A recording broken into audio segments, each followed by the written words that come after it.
Hi everyone, this is Samuel Gurel with Sovda Coffee. This week we're here to talk to you about roasted coffee defects. I've invited my friend Joel Smith. He's fresh back in the US in Portland here. He's been overseas, stranded on a coffee farm in the mountains, processing coffee for a long time.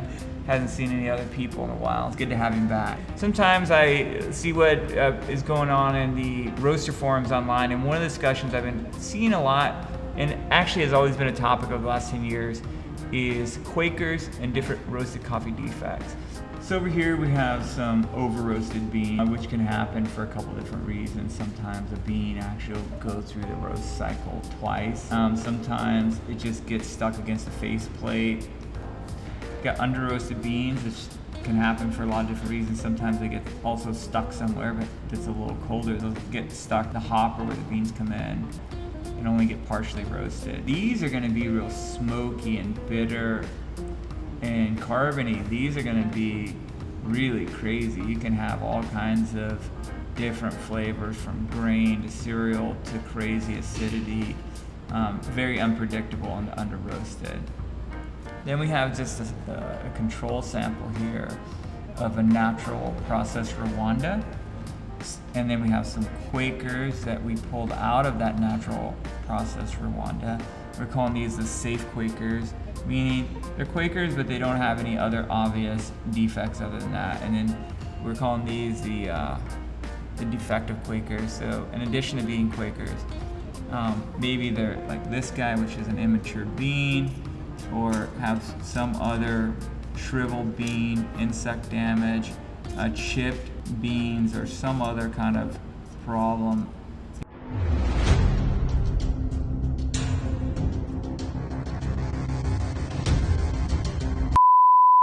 I like to think of it as in two different ways that a Quaker might happen. Two different broad categories.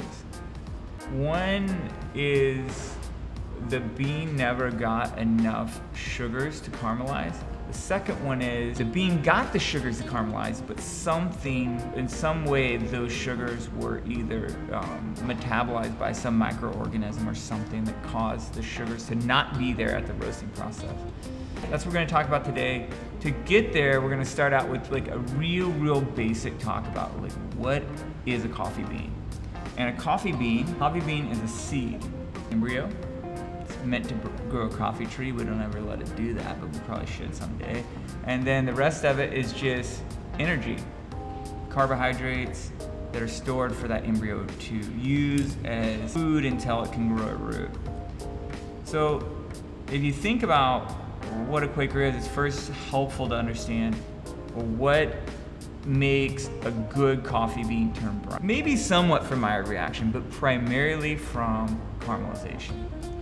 So these good coffee beans had enough caramel in there to turn them a nice dark chocolate brown. On the other hand, these coffee beans are much lighter. And the reason they're much lighter is because they didn't have enough sugars to caramelize to turn a nice dark chocolate brown. So that's why Quaker happens, not enough sugars. But there's two ways it might not have enough sugar. It never had enough sugar in the case of these beans, or in these beans, something happened to them to cause the sugars to be metabolized or removed. So let's talk about how that, in terms of never had enough sugars, that could be because the coffee bean was just immature. If you pick a coffee bean that's not ripe, it's not gonna be very sweet, and it's not gonna have enough sugars to caramelize. The other reason is that the tree maybe the bean was mature, but the tree just didn't have enough nutrients. Yeah, so for producing countries, the amount of resources greatly affects their ability to get out Quakers. Some places that do a lot of washed coffee, if they have a lot of water, they can take these cherries. Originally there's two beans in a cherry. They take it, they pulp it, and then it goes in water, and typically an immature bean will float. Because in a seed, maybe one of the seeds grew healthy, the other seed did not grow healthy. In that case, those unhealthy ones will float in the water, and that gives them, the people at the mill, a chance to sweep those away. Or some pulpers, after the pulper, there's even a screen. That if the bean doesn't get pulped, it separates the unpulped cherries from the pulped cherries. Yeah, so those separate, after the pulping, it'll even separate based on size. Sometimes they're referred to as green separators, and it'll sort out the small ones, which should be the immature ones. However, you can do all of that, and you will still end up with some Quakers. Because even if you look at these, the size is good, the shape is fine, but inside, despite its shape being fine, it is still didn't have enough sugars to caramelize. And some of these others, they have even more issues, and we'll get to that in a second. There's another stage at the dry mill where after the coffee's dried, before it gets put in the bags, before it gets shipped to America, there's another chance for producers to take out these Quakers, to take out these defects. But these machines are running all day, all the time. And even a good batch will have less than 5% of defects. But even still, 5% on 1 million pounds is still quite a few pounds, right? And that's even at a good mill would be less than 5%. And having traveled to different producing countries, having seen different dry mills, I know that at a good dry mill, you're looking at less than 5% defects. And at places where they don't have enough resources to make that happen, they're working with what they have, and they're doing their best. And they're having people try to hand sort, or maybe they're having machinery that isn't calibrated well, or maybe they're having machinery that's old and not up to current day standards. And then you get these kinds of defects. And with some of these defects, we're looking at maybe some insect damage. We have chip beans, cut beans, and these type of beans, maybe it grew well in the seed, but then in the pulping, like this one, in the pulping looks like it got cut.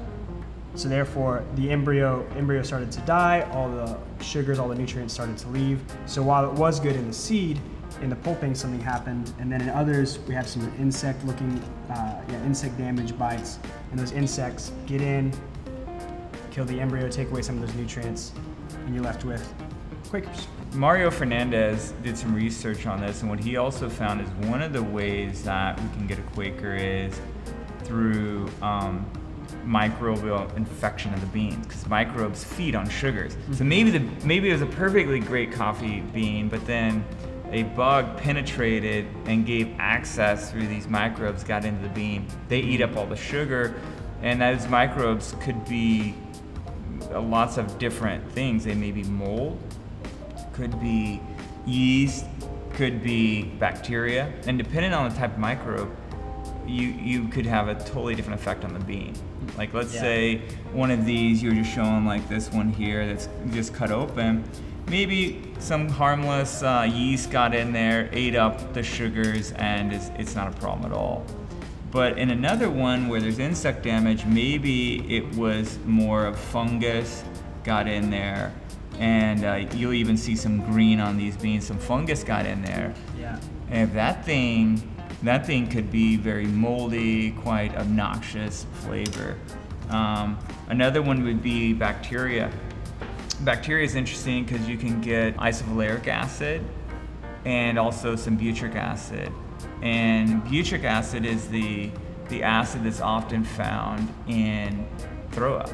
So think of like baby spit up, that kind of smell. That's mainly butyric acid. You'll smell some Quakers that kind of have that kind of throw up smell to them. And not all of them, but if you break enough open, especially with some poorly processed coffees, you'll get some butyric acid. Isovaleric acid, on the other hand, is more like of an over-fermented coffee pulp. It's a smell when you're driving near a wet mill and you can smell it for like 2 miles away because of the, not a nice fermented, but like this rotting coffee pulp. Yeah. That isovaleric acid can also come from bacterial infection. Either way, you can have Quakers. And we've actually divided them out on the table that way. From these here, we're gonna call your tame Quakers. They're like safe. We're gonna smell on here in a minute, and you're gonna have a lot of like pretty boring type of like, what are you gonna expect? Like cereal, or papery maybe. Paper, popcorn, peanutty. These are the things that may cloud a cup of coffee. They may not be acceptable for a perfect cup of coffee, but it's not really crazy problematic. But these guys, on the other hand, I have a feeling we're gonna find some real stinkers in here that, you know, maybe were infected at some point with something real nasty. The way I separated them out is that these are nice and smooth and uniform shape. These, on the other hand, have silver skin, wrinkly, bug bites, something else that turns me on. In addition to being a Quaker, it has some other problem going on. So we separated those out. We're actually gonna drink a cup of this. It's gonna be pretty awesome.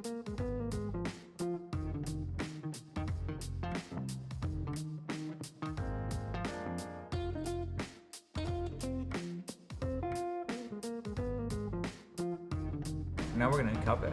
I'm pretty excited. It's gonna be awesome. We have a really nice natural Rwandan from our friend Samuel over at Kef Coffee. And then we got some Quakers, some tame Quakers, some really gross Quakers, some under-roasted coffee, some over-roasted coffee. Wow, that's disgusting. So that's pretty smoky, carbony. It tastes like burnt walnut. It smells like burnt walnuts. Yeah. Not a pleasant smoky, but a very... Or like when you leave your popcorn in the microwave too long. Ugh. It like sticks to the bag, and you like eat part of the bag and part of the popcorn. You have to like take the whole bag and put it outside your house, otherwise your whole room just... Oh, that's so weird. It's such a flavor that you're not used to tasting in coffee. I think that it's almost, to me, has like a spice element to it. Yeah. If I was blindfolded and you said, hey, I have this piece of multigrain toast, you would check it out. I'd be like, wow, yeah, it smells like multigrain toast. But as coffee? All right, so now we're gonna smell the control. It smells nice. I got like some burnt sugar, caramel, like a s'more, that kind of graham cracker, marshmallow, chocolate all in one kind of s'more. Yeah, kind of raisiny, like a honey date. The safe Quakers. These are the safe Quakers, and there's some fruity elements, and that's not surprising. So some people, that's why Quakers, some people are like, hey, well, I feel like if I pull all the Quakers out, it affects the fruitiness. Yeah, there's some validation to that, because because one of the reasons that Quakers are Quakers is it gets over fermented. But the same thing that makes it over fermented can have some positive fruity notes. But it definitely has that dirtiness to it as well. That gross old peanut dirt.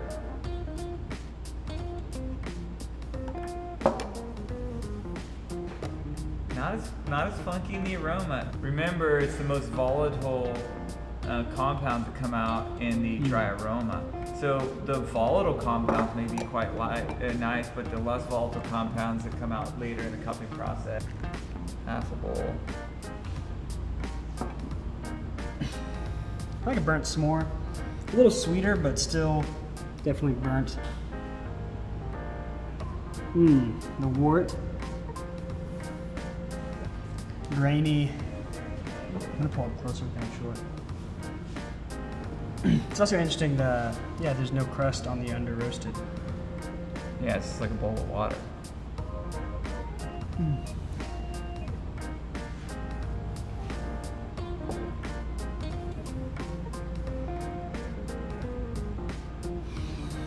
Smells like steamed peanuts.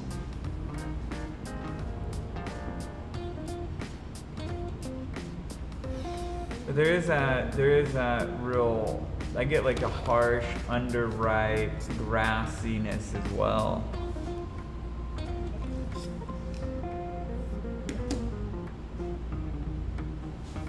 It does have like a weird boiled vegetable broth kind of smell as well.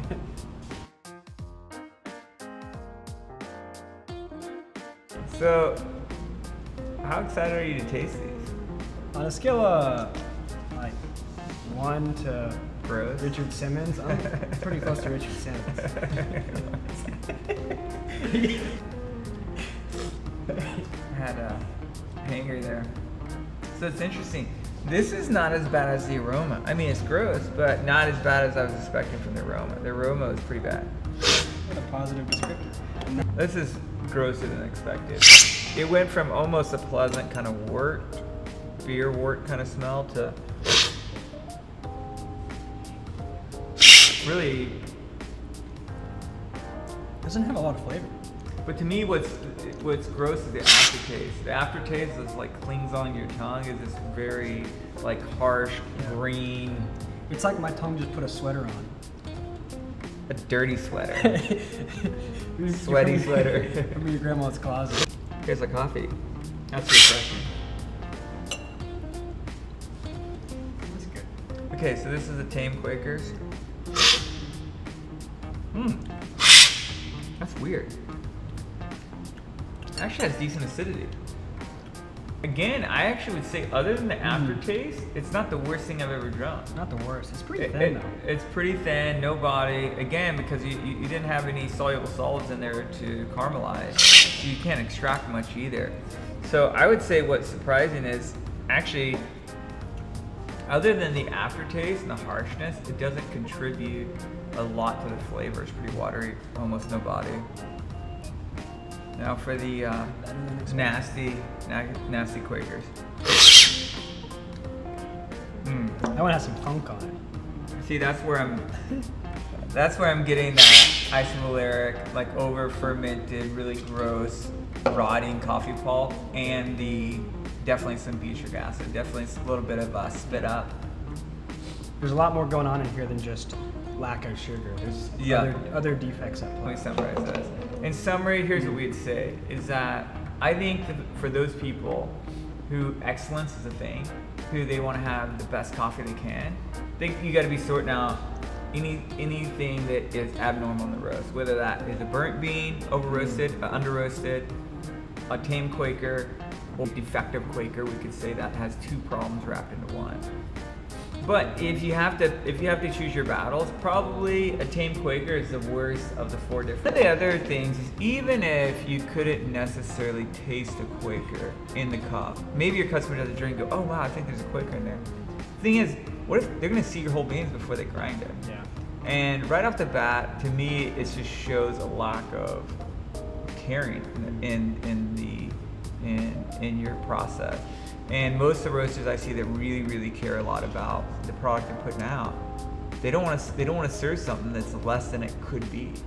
And so I think even if you can't taste it, here at Sovda, our company's based around helping people sort out stuff they don't want in their coffee. And whether that's over roasted, under roasted, or Quakers, color sorting technology allows you to do that, to sort out what you want and leave the rest for customers to enjoy. So, thanks for watching. Thanks, Joel. Thank you. Thank you. Wasn't